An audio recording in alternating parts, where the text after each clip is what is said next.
السلام بہت ہی محبت اور خلوص کے ساتھ گزارش کر رہے ہیں خطیب اہل بیت عالی جناب مولانا سید توفیق مجتبیٰ صاحب قبلہ کی خدمت میں تشریف لائیں اور اپنے ایمان افروز بیان سے آپ سبھی حضرات کو محظوظ فرمائیں. آپ بلند تر صلوات پڑھیں سب عظمت اہل محمد پر مل کر. اللہم صلی علی محمد محمد والے محمد بلند تر صلوات.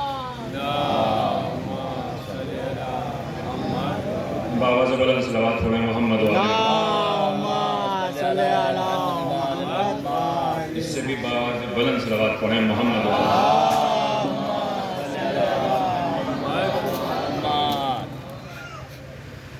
اعوذ باللہ من الشیطان اللعین الرجیم. بسم اللہ الرحمن الرحیم. الحمد للہ الملک القدوس العزیز الحکیم ونحمدہ ونصلی علی رسولہ الکریم صاحب الدین والاسلام والحل والحرام والرکن والمقام والصلاة والصیام والشریعت والاحکام والحجت والبرہان والحق والبیان والفضل والاحسان والکرم والامتنان النبی الامی المکی المدنی القرشی الہاشمی مولانا ابی القاسم محمد. اللہم صلی علی محمد وآل محمد وإلى بيته الطيبين الطاهرين المعصومين المظلومين ومن يومنا هذا إلى قيام يوم الدين. أما بعد فقد قال رسول الله صلى الله عليه وآله وسلم یا علی حبوں کا تقوی والایمان بغضوں کا کفر و نفاق. صلوات پڑھیں محمد. اللہم صلی علی محمد وآل محمد. آج کی تاریخ کئی ناموں سے یاد کی جاتی ہے اور 2 مہینے 8 دن کے بعد ہم اہل بیت کی خوشی میں خوشی منانے کے لیے جمع ہوئے ہیں. جہاں جذبہ غم ہمارے اندر کوٹ کوٹ کے بھرا ہوا ہے وہیں جذبہ محبت اور جذبہ مسرت بھی ہمارے اندر کوٹ کوٹ کے بھرا ہے. لیکن جتنی سست آواز سے آپ نعرہ درود پڑھ رہے ہیں وہ محفل میں کام آنے والی نہیں ہے. محمد وآل محمد حیدری. میں تو صرف ان کے کہنے کی وجہ سے 10 منٹ کے لیے زیادہ سے زیادہ 10 منٹ آپ کو زحمت سماعت دینا ہے. 9 ربیع الاول پوری دنیا میں جس طریقے سے منافقین دین اسلام بدنام کرتے ہیں اس طریقے سے اس کو بدنام نہ کیا جائے بلکہ ایک اہم ترین عید کا دن ہے 9 ربیع الاول جس کے لیے رسول اللہ نے کہا ہے کہ جس نے اس کو ناراض کیا اس نے مجھے ناراض کیا, جس نے مجھے ناراض کیا اس نے خدا کو ناراض کیا. اس کی خوشی کا دن عید غدیر آج کا دن 9 ربیع الاول ہے. لیکن عالم اسلام میں ہمارا جو 1 سال ہوتا ہے اس میں 365 دن ہوتے ہیں. ان 365 دن میں بہت سے خوشیوں اور بہت سے غموں سے مربوط یا منسوب ہیں ایام. مگر خوشی کے ایام میں ہمارے یہاں جو سب سے زیادہ مشہور و معروف عید ہے اسے عید الفطر کہتے ہیں. اس کے بعد جو مشہور و معروف عید ہے اسے عید الاضحیٰ کہتے ہیں. اس کے بعد جو ملت مسلمہ میں عید ہے اسے عید مباہلہ کہتے ہیں. اور اس کے بعد جو عید کا نمبر ملت مسلمہ میں دیا جاتا ہے اسے عید غدیر کہتے ہیں. لیکن آج جو عید ہے اسے عید زہرا کہتے ہیں. آج کے دن جو عید ہے عید زہرا کہتے ہیں. لیکن معصوم کی ایک حدیث صرف آپ کے اذان عالیہ تک میں پہنچا رہا ہوں. معصوم کا ارشاد ہے کہ عید الاضحیٰ, عید الفطر اور عید مباہلہ تو سبھی مناتے ہیں لیکن منافق کی پہچان یہ ہے کہ نہ وہ عید زہرا مناتا ہے نہ عید غدیر مناتا ہے. یہ منافق کی پہچان ہے. تو جب بھی اس فرش پر آؤ کہ جہاں عید زہرا ہو اور عید غدیر ہو تو وہاں ویسے آؤ کہ ولایت کے دریا میں ڈوب کر سننے کے لیے آؤ، تاکہ احساس ہو کہ علی کے چاہنے والے جمع ہیں۔ آج تاج پوشی امام زمانہ کا بھی دن ہے، عید زہرہ بھی ہے، صلوات پڑھتے محمد والے محمد۔ محمد والے آج ہی عید شجاع بھی ہے، یعنی بہادری کی ہے، شجاعت کی عید زہرہ جناب زہرہ سے منسوب ہے۔ اور آج ہی کے دن جو اہل حرم کے لبوں کے اوپر مسکراہٹ آئی ہے وہ آج ہی کا دن ہے، یہ دن اس سے بھی منسوب ہے۔ لیکن جو بات نبی نے کہی ہم نے مان لی، یہ اسلام ہے۔ جو کچھ نبی نے کہا وہ ہم نے مان لیا، وہ اسلام ہے۔ چاہے ہم نے آنکھوں سے دیکھا یا نہ دیکھا، مگر اسے تسلیم کر لیا ہے۔ ہم نے سنا اور مان لیا، راوی نے بیان کیا اور ہم نے مان لیا، کسی نے ہم تک پہنچایا اور ہم نے مان لیا۔ نبی نے کہا کہ جنت ہے، کسی نے نہیں دیکھی مگر مان لیا۔ کیوں مانا؟ کہ نبی نے کہا ہے۔ نبی نے کہا عیسیٰ چرتے چہاروں پر ہیں، دنیا میں کسی کیمرے میں نہ عیسیٰ قید ہیں اور نہ کسی نے عیسیٰ کو دیکھا ہے، میرے نبی نے کہا تو مان لیا۔ تو نبی کے کہنے سے مانا، یا تو نبی کے کہنے سے مان لیا یا نبی کے کہنے سے کر لیا۔ نبی نے کہا نماز پڑھو تو ہم نے مان بھی لیا اور کر بھی لیا۔ تو نبی کے کہنے پر دو باتیں ہیں، یا تو ہم نے مان لیا یا ہم نے اس کو کر لیا۔ لیکن نبی کے کہنے سے ہم نے تمام دین اسلام کو مانا ہے، نبی کے کہنے سے دین اسلام کو ہم نے سمجھا ہے، نبی کے کہنے سے ہم نے دین اسلام کے ارکان کے اوپر چلنا شروع کیا ہے۔ تو جسے نبی کہتا ہے ہم دیکھیں نہ دیکھیں مگر اسے مان لیتے ہیں، لیکن جسے نبی 1.25 لاکھ کے مجمع میں تاج پوشی کر کے بتاتا ہے کہ جس کا میں مولا اس کا علی مولا، تو اس کو کیوں نہ مانا۔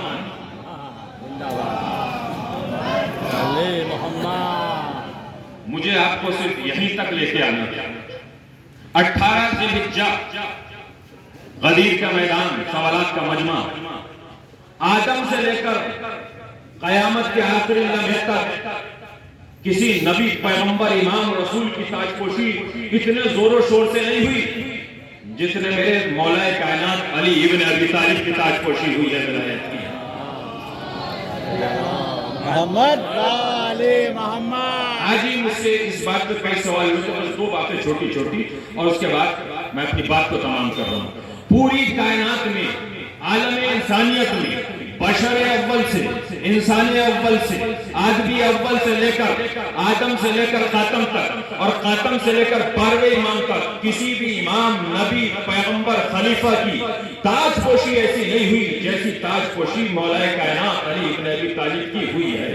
وہاں منافق بھی موجود تھے اور مومن بھی موجود تھے، کچھ دیکھ کے خوش بھی ہو رہے تھے، کچھ دیکھ کے جل بھی رہے تھے، کچھ دیکھ کے سن کے بھی جل رہے تھے اور دیکھ کے بھی جل رہے تھے، دونوں طریقے کا مجمع تھا۔ اور نبی نے تاج پوشی کی۔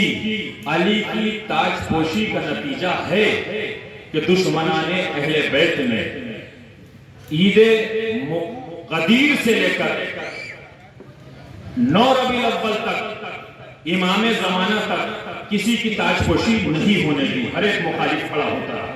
یہ سب سے بڑا سوال دعوت اسلام دینے والوں کے لیے ہے کہ ہمارے امام کی کوئی معذاللہ غلطی نہیں تھی، لیکن علی کی ولایت کے اعلان سے پوری دنیا اتنی گھبرائی کہ اس کے بعد کسی امام کی تاج پوشی نہیں ہونے دی، اماموں کو قیدوں میں ڈال دیا، مشقتیں اٹھانے پڑ۔ آج کس کی تاج پوشی ہے؟ امام زمانہ کی، جس کے لیے میں آپ کی خدمت میں عرض کر رہا ہوں۔ امام کی عمر کتنی ہے؟ 6 سال سے کم۔ امام زمانہ امام مہدی جل اللہ تعالیٰ فرجہ کی عمر کتنی ہے؟ 6 سال سے کم۔ کس کے بیٹے ہیں؟ جس کا کل آپ نے تابوت اٹھایا، اس کے بیٹے ہیں، 6 سال سے عمر کم ہے۔ تو دنیا کہتی ہے تاج پوشی کیسی؟ بھئی عمر 6 برس تو پھر تاج پوشی کیسی؟ امام کیسا؟ ابھی سنہ بلوغ کو پہنچا نہیں ہے۔ تو دنیا کی نگاہوں میں یہی مسئلہ ہے کہ جو سنہ بلوغ کو پہنچتا ہے وہ امام ہوتا ہے، لیکن سنیے قرآن بتاتا ہے کہ امام کون ہوتا ہے، اللہ کا نمائندہ کون ہوتا ہے۔ کچھ لوگ جمع ہوئے، جمع ہونے کے بعد ایک بی بی کے پاس آئے، آنے کے بعد اس سے پوچھا یہ بچہ کہاں سے آیا؟ اللہ کی طرف سے وہی آئی، بولنا مت، کچھ بتانا مت، کچھ سنانا مت، انہوں نے پلٹ کے کہا کیفا نکلمو من کانا فی المیدے سبیہا، ہم اس بچے سے کیسے کلام کریں جو ابھی گہوارے میں لیٹا ہوا ہے، چلنا یہ نہیں جانتا، دوڑنا یہ نہیں جانتا، صحیح سے کھانا یہ نہیں جانتا، بولنا یہ نہیں جانتا۔ خاندان کے لوگوں نے کہا ہم اس سے کیسے بات کریں۔ اب آیت نمبر 30 سورہ مریم قرآن مجید کی عرض کر رہا ہوں، تاج پوشی امام زمانہ کے لیے قرآن شاہد ہے، جیسے ہی کام کے اس سے کیسے کلام کرے۔ مریم سے کہا خاموش ہے، نہ بولنا مت۔ فوراً مریم کے بیٹے نے جھولے سے بولنا شروع کیا، قالا انی عبداللہ آتانی الکتاب جعلنی نبیا۔ جیسے اس نے کہا کہ میں اللہ کا بندہ ہوں، مجھے کتاب دے کر بھیجا ہے، مجھے نبی بنا کر بھیجا ہے، جتنا اعتراض کرنے والے آئے تھے سب خاموش چلے گئے۔ جھولے میں رہ کر مریم کے بیٹے نے بتایا کہ اللہ جسے امام یا نبی بناتا ہے اسے عمر کی ضرورت نہیں ہوتی ہے، چاہے جب بنا دیتا ہے۔ صلوات پڑھیں محمد والی عمر محمد۔ کی ضرورت نہیں، جب چاہتا ہے امام نبی پیغمبر اللہ بناتا ہے، اور جب اللہ نبی اور پیغمبر بناتا ہے تو اس کی شان یہ ہوتی ہے کہ جو کہتا ہے وہ وحی الہی، اور جو کرتا ہے وہ وحی الہی، جو کہہ دے وہ وحی اور جو کر دے وہ وحی۔ 23 سال 5 مہینے 14 دن میں قرآن مجید نازل ہوا، 63 سال کی نبی آخر الزماں کی حیات طیبہ، 6 سال کی عمر میں ہمارا آخری امام جو امام غیب میں ہے وہ امام غیب کے اندر جو ہے تاج پوشی ہو گئی، منصب امامت کے اوپر فائز ہو گئے۔ کس طریقے سے ہو گئے؟ تاریخوں میں، ہسٹری میں، روایتوں میں سب لکھا ہوا ہے۔ 11ویں امام کے وقت آخر تھا، اپنے غلام عقید کو بلایا، بلانے کے بعد کہا عقید جاؤ اس حجرے میں جاؤ، اس میں ایک بچہ ہے جس کا سر سجدے میں ہے، جا کے کہنا تمہیں وقت کا امام بلا رہا ہے۔ امام جب سے پیدا ہوا ہے تب سے غیب ہے، یہ غلط فہمی ہے کہ امام سب کی نگاہوں میں آ جاتا ہے۔